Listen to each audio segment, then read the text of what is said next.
So next type of classification of amino acids is based on polarity. So polarity ni base చేసుకొని 4 groups గా amino acids ni classify చేశారు.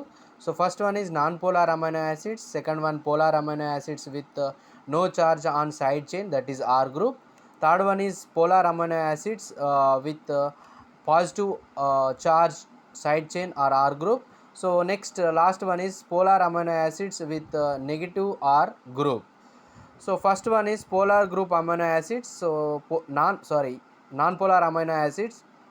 So we hydrophobic means water insoluble, phobic means hate to water, hydro.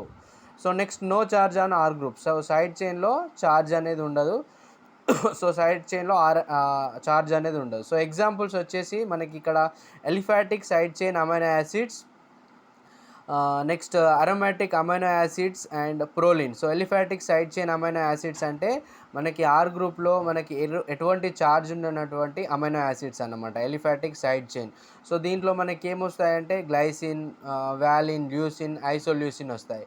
Next aromatic amino acids. So in aromatic amino యాసిడ్స్లో మనకి phenylalanine, tryptophan, okay, so tyrosine వస్తాయి. Next proline.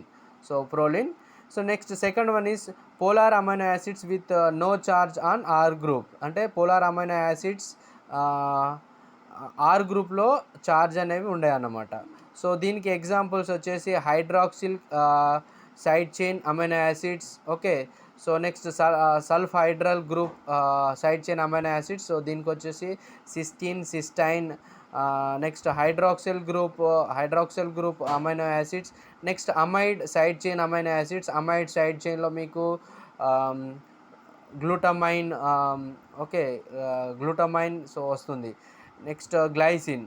So next third one is polar amino acids with positive R group. అంటే side చైన్లో positive charge ఉంటుంది అనమాట amino acids. Examples వచ్చేసి lysine, arginine and histidine. So these are the examples. So next last one is polar amino acids with negative R group. అంటే side చైన్లో negative charge ఉండేటువంటి amino acids. So దీనికి examples వచ్చేసి dicarboxylic mono amino acids. అంటే మనము carboxylic acid functional group side చైన్లో ఏవైతే amino యాసిడ్స్లో ఉంటాయో అవి ఇందులోకి ఫోర్త్ గ్రూప్లో వస్తాయి. సో ఎగ్జాంపుల్స్ వచ్చేసి aspartic acid and glutamic acid. So దీంట్లో అమైడ్స్, సో యాసిడ్ యొక్క కరస్పాండింగ్ అమైడ్స్ సెకండ్ క్లాస్లో వస్తాయి. సో ఆస్పార్టిక్ యాసిడ్ యొక్క కరస్పాండింగ్ అమైడ్స్ వచ్చేసి asparagine. Next glutamic acid corresponding amide is glutamine. So next type of classification in amino acids is nutritional classification. So nutrition రిక్వైర్మెంట్ని బట్టి అమైనో యాసిడ్ని 2 టైప్స్గా క్లాసిఫై చేశారు. ఫస్ట్ వన్ వచ్చేసి essential or indispensable amino acids. Second one వచ్చేసి non essential are డిస్పెన్సబుల్ amino acids. So essential or indispensable amino acids అంటే so వీటిని ఎసెన్షియల్ అవసరం లేదు, నెససరీ అమైనో యాసిడ్స్ కాదని అర్థం. సో ఎందుకు ఎసెన్షియల్ అమైనో యాసిడ్స్ అంటే those are must be taken from the diet. So మన బాడీ వాటిని సింథసైజ్ చేయలేదు కాబట్టి ఆ అమైనో యాసిడ్ని త్రూ ఫుడ్ ఆర్ డైట్ ద్వారా మనం తీసుకోవాలి.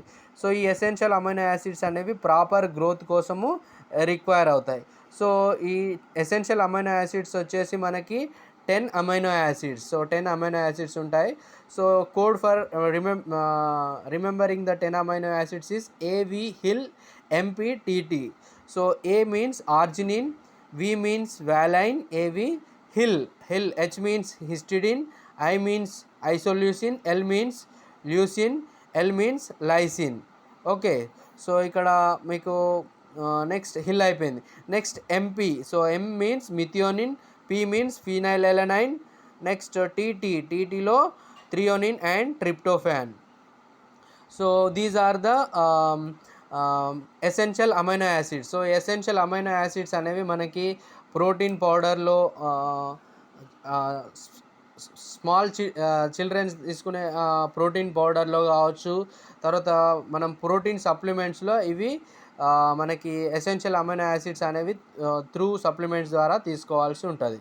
ఆర్ త్రూ ఫుడ్ ద్వారా తీసుకోవాలి. సో దీంట్లో arginine and histidine adult human బీయింగ్స్లో ఇవి పార్షియల్లీ సింథసైజ్ అవుతాయి కాబట్టి arginine and histidine, so code for them is AH. So ఇవి సెమీ ఎసెన్షియల్ అమైనో యాసిడ్స్, అంటే పార్షియల్లీ సింథసైజ్ అవుతాయి, తర్వాత ఎసెన్షియల్ కాబట్టి వీటిని సెమీ ఎసెన్షియల్ అమైనో యాసిడ్స్ అంటారు. So next we discuss about the non essential amino acids. So non essential amino acids, so why they are non essential అంటే body ఈ amino యాసిడ్ని synthesise చేస్తాయి కాబట్టి డైట్ ద్వారా తీసుకోని అవసరం లేదు కాబట్టి వీటిని నాన్ ఎసెన్షియల్ అమైనో యాసిడ్స్ అంటారు. So example for non essential amino acids are glycine, alanine, serine and cystine, aspargine, glutamate, glutamine, tyrosine and proline. Remaining amino acids 20 standard amino యాసిడ్స్లో 10 వచ్చేసి ఎసెన్షియల్, 10 వచ్చేసి non essential amino acids. So next one is classification is based on their. So next type of classification is based on their metabolic fate. So అంటే amino acids ఎలా metabolize అవుతాయో దాన్ని బట్టి they are classified into 3 types. So one is glycogenic amino acids, ketogenic amino acids, glycogenic and ketogenic amino acids. So glycogenic amino acids అంటే then word is indicates, అంటే గ్లూకోజ్ని కానీ గ్లైకోజ్ని కానీ synthesize చేసే amino acids. Examples alanine, aspartate, glycine and methionine. Okay. So next ketogenic అంటే synthesize the fat or ketone bodies. So example leucine, lysine